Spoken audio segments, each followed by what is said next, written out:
Halo semuanya, selamat datang di Hukum dan Kita Bicara. Hari ini kita akan membahas satu pertanyaan sederhana, tapi bisa menghancurkan segalanya. Bagaimana kalau negara sendiri mengakui dua pemilik untuk satu tanah yang sama?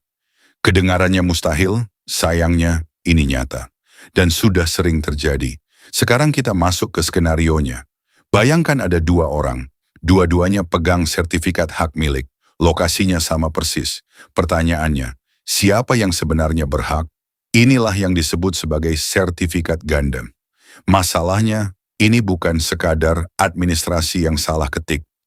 Ini konflik hukum serius yang bisa menyeret Anda ke sengketa panjang, biaya besar, dan ketidakpastian bertahun-tahun. Kenapa ini bisa terjadi? Karena dalam sistem hukum kita, berdasarkan peraturan pemerintah nomor 24 tahun 1997, sertifikat tanah diakui sebagai alat bukti yang kuat. Artinya, ketika dua sertifikat muncul untuk objek yang sama, keduanya secara formal sama-sama diakui. Disinilah masalah menjadi rumit. Lalu, kalau sampai sengketa terjadi, siapa yang menang? Secara umum, dalam praktik peradilan, ada prinsip yang sering digunakan. Sertifikat yang terbit lebih dahulu memiliki kekuatan pembuktian yang lebih kuat. Ini juga didukung oleh berbagai jurisprudensi Mahkamah Agung. Tapi saya perlu tekankan satu hal penting. Ini adalah prinsip umum, bukan aturan mutlak. Dalam kasus tertentu, hasilnya bisa berbeda. Hakim juga akan melihat bagaimana proses perolehan haknya, apakah ada cacat administrasi, dan siapa yang menguasai tanah tersebut secara nyata. Artinya, tidak semua perkara sertifikat ganda bisa diselesaikan hanya dengan melihat tanggal terbit. Nah, sekarang pertanyaannya, bagaimana kita mencegah ini sebelum jadi masalah?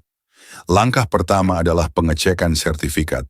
Melalui layanan Kementerian ATR_BPN, Anda bisa melakukan pengecekan, baik secara digital maupun langsung ke kantor pertanahan.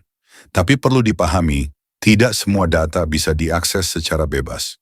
Untuk kepastian hukum yang lebih kuat, pengecekan langsung di kantor BPN tetap menjadi langkah paling aman. Lalu bagaimana kalau ternyata masalahnya sudah terjadi? Ada 3 jalur yang bisa ditempuh.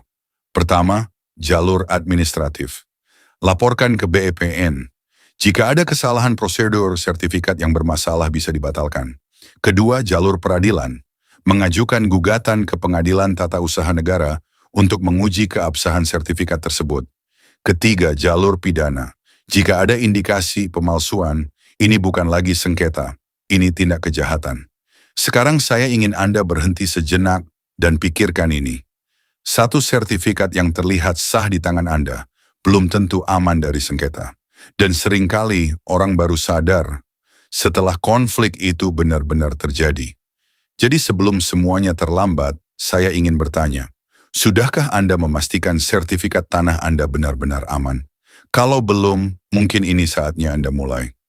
Karena dalam urusan tanah, satu kesalahan kecil bisa berujung pada kehilangan besar. Terima kasih sudah bersama Hukum dan Kita Bicara.